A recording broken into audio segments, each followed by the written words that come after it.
వారాహి నవరాత్రులు. ఆషాఢ శుద్ధ పాడ్యమి దగ్గర నుంచి నవమి దాకా ఈ 9 రోజులు కూడా ఆషాఢ నవరాత్రులు అని అంటారు. వీటినే గుప్త నవరాత్రులు అని కూడా పిలుస్తూ ఉంటారు.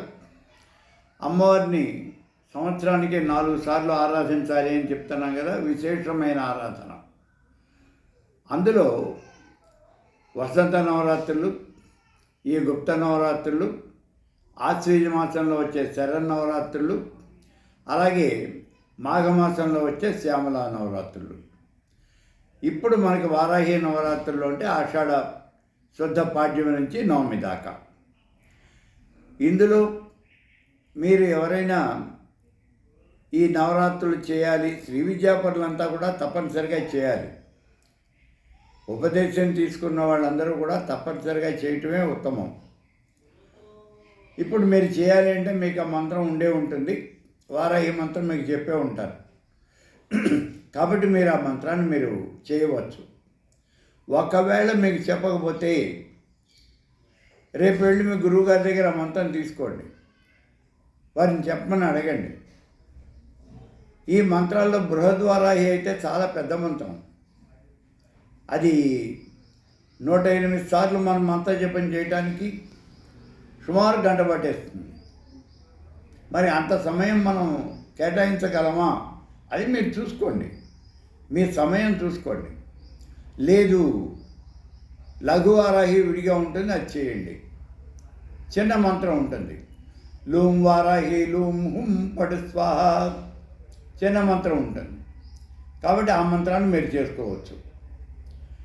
ఇక వారాహి మంత్రం జపం చేయటంలో ముఖ్యమైన విషయం ఏమిటి అంటే, ఈ జపం నిశరాత్రి యందు చేసినటువంటి జపం చాలా ఎక్కువ విశేషమైనటువంటి ఫలితాన్ని ఇస్తుంది అని అంటారు. ఈ శాస్త్రం చెప్తారు. నిశరాత్రి అంటే రాత్రి 10 దగ్గర నుంచి 2 గంటల దాకా ఈ మధ్యలో ఉన్నటువంటి సమయం. దాన్ని మీరు ఆ సమయంలో మీరు పూజ, జపం, తపం, హోమం ఏం చేసినప్పటికీ కూడా మీ యొక్క గురువుగారు ఎలా చేయమని చెప్తే మీరు అలా చేయండి. లేదండి మేము బృహద్వారాహినే చేస్తాము, చేయండి, ఇబ్బంది ఏం లేదు. ఓ 200-300 అవుతాయి రాత్రిపూట కూర్చుంటాయి. మరి పగటిపూట చేయకూడదా? పగటిపూట చేయవచ్చు. పగటిపూట చేసేదానికన్నా రాత్రిపూట చేసిన దానికి ఫలితం ఎక్కువ అన్నాడు. అంతేగాని పగటిపూట ఫలితం లేదు అని చెప్పాల. కాబట్టి మీరు పగటిపూట కూడా ఆ మంత్రాన్ని జపం చేయవచ్చు, ఆ దేవతని అర్చన చేయవచ్చు. మరి పొద్దునుంచి సాయంత్రం దాకా మేము అర్చనే చేయాలనుకుంటున్నాం, వారాహిని గట్టిగా ఉపాసించాలి అనుకుంటున్నాము. అలాంటప్పుడు త్రికాలముల యందు పూజ చేయండి.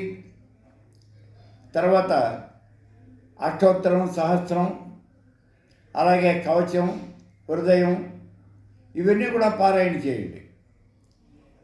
జపం ఎంత చేయగలిగితే అంత చేయండి. యంత్రార్చన, వారాహి యంత్రం ఉంది, ఆ యంత్రానికి అర్చన ఉంది, అర్చన విధానం, ఆ యంత్రార్చన అనేది చేయండి. అలాగే హోమం ప్రతిరోజు తప్పనిసరిగా హోమం చేయండి.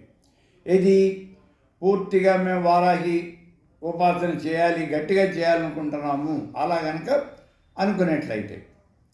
కాబట్టి వీటిల్లో మీకు నచ్చిన విధానంలో మీరు ఆ దేవతని అర్చన చేయవచ్చు. ఇందులో ఏ రకమైనటువంటి ఇబ్బంది కూడా మీకు ఉండదు. మీరు ఆ అర్చన చేయండి. మంత్రం మీకు లేకపోతే గురువుగారి దగ్గరికి వెళ్ళి మంత్రం చెప్పుకోండి. అంతేగాని మంత్రం లేకుండా, మంత్రం చెప్పుకోకుండా మాత్రం మీరు ఆ ఉపాసన అనేది చేయవద్దు. అది మాత్రం మీకు ఖచ్చితంగా చెప్పాలి. అయితే కొంతమంది 10 రోజుల్లోనూ మేము 1,00,000 జపం చేద్దాం అనుకుంటున్నాం సార్ అంటున్నారు. 1,00,000 జపం చేయటం అనేది మీ వల్ల కాదు. ఇది సామూహికంగా చేయాలి. అప్పుడు దానికి విడిగా కొన్ని సమూహాలు ఉన్నాయి, కొన్ని గ్రూపులు ఉన్నాయి.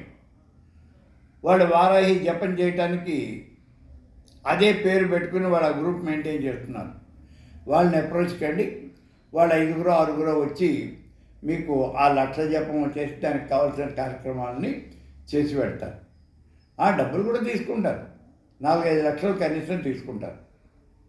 కాబట్టి ఈ విషయాలు చూసుకుని మీ యొక్క స్తోమతని బట్టి, మీ యొక్క శక్తిని బట్టి మీరు ఎంత జపం చేయదలుచుకున్నారో అంత జపం చేయండి. గురువుగారి దగ్గర మంత్రం తీసుకుని మాత్రం జపం చేయండి.